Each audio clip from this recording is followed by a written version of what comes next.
Hi, welcome to another video in the Quick Fix series. Today you will learn about should have and shouldn't have in English.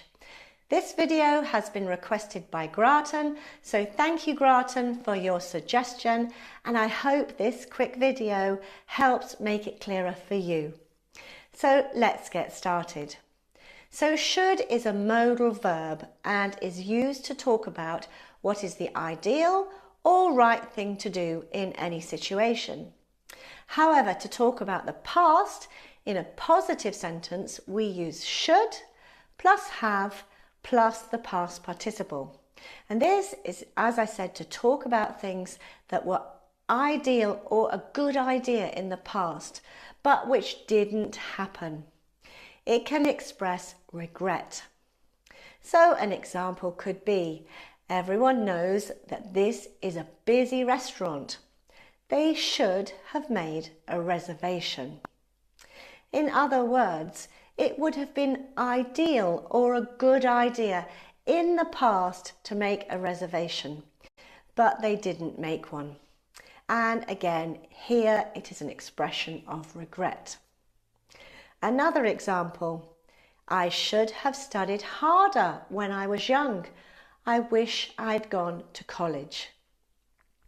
It was a good idea, but I didn't do it. I regret it now. Or, you should have been more careful. In the past, it was a good idea to be careful, but you weren't, and you regret it now.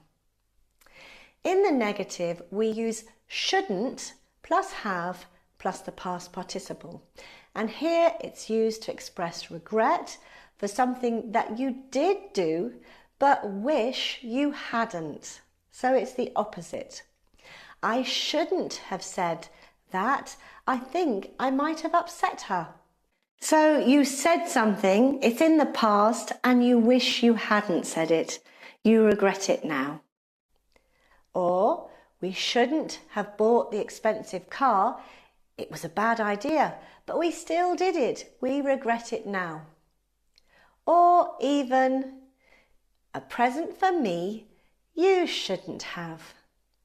Here it's saying you shouldn't have bought it. We don't say the bought, but it means that you didn't need to buy it, but you still did. How kind. This is polite. It's used to say thank you, and it's just a very polite form. So that's it for now. I hope you feel more confident with should have and shouldn't have in English. Remember to like this video if you found it useful, share it with your friends and colleagues learning English, and don't forget to subscribe by clicking the button down below now so you don't miss out on any new English language videos. So take care and see you very soon. Bye bye.